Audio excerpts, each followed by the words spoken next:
Hello everybody, this is Eric's and this is part 3 of writing the bouncing ball game.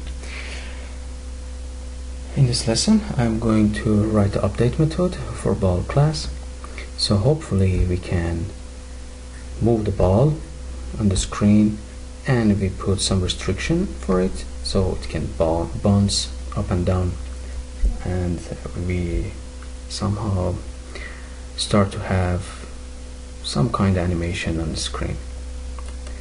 So to do so, first thing we need to have update method.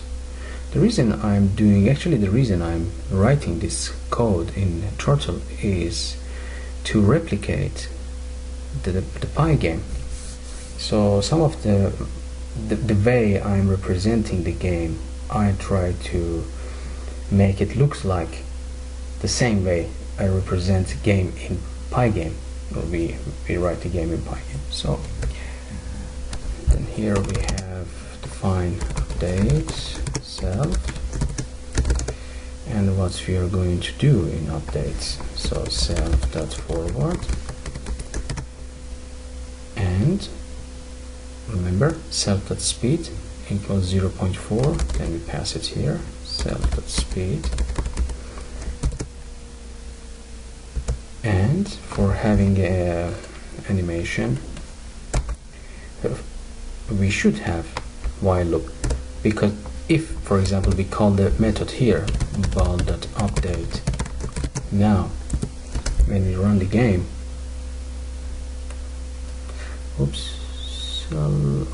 typo, self, okay. You see, not much of happening here because the movement is very tiny, so we can't even see it. Then the better way is, the only way, we should have a loop, so main loop.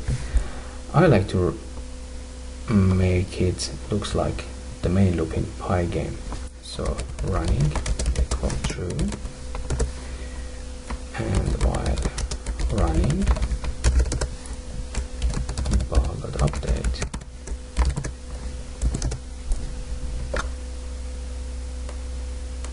Now we have somehow smooth movement, smooth but very slow.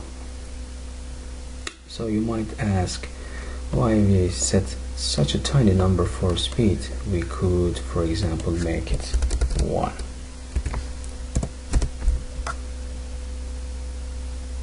We could have better movement. That could be true, but later on we need to move a lot of stuff on the screen. So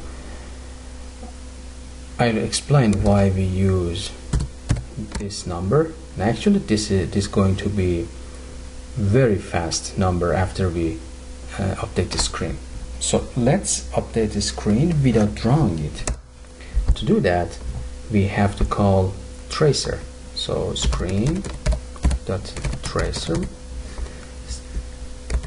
and false. It means Turtle doesn't update the drawing of the objects on the screen, something like that. So we have to update the screen.update, and now you will see that tiny number become very fast movement.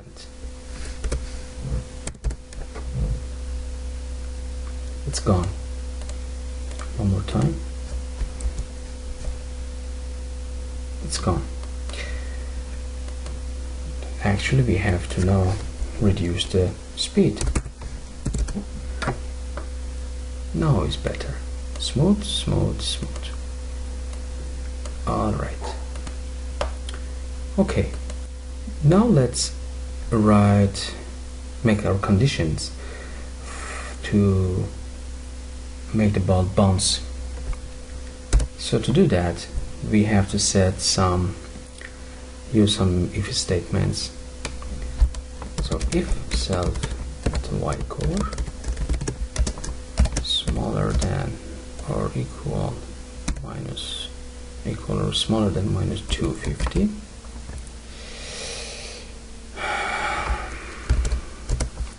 self, set heading, it's random, dot choice, 135, 90 or 45. Okay, these numbers mean, oh, this is 8 here, 8 means when the ball reached the bottom of the screen here in this area, it chooses randomly the heading of the object, so it will be like left, direct up, or right. So let's try it.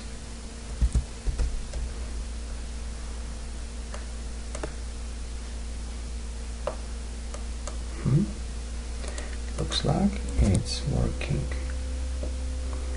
One more time. Now it's going up. Okay. And now we should do the same on top. So if self dot y core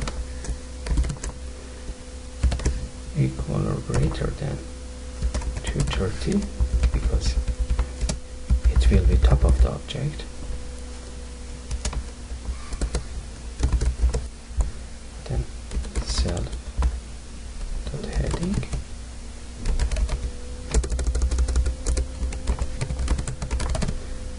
is again random dot choice. Now minus 135 and minus 90 and minus 45. Alright, let's try it.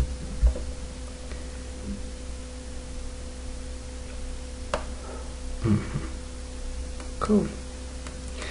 Now let's do the same thing for sides. So here if self dot xcore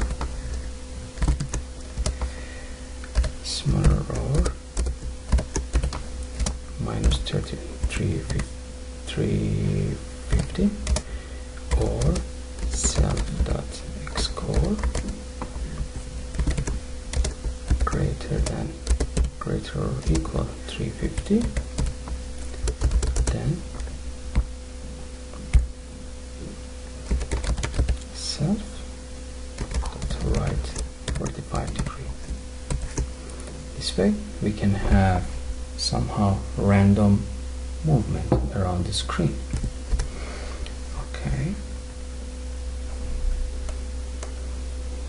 up, down. It looks like everything is working as we expected. So far so good. Okay, that would be it for this lesson. See you next time. Thanks for watching.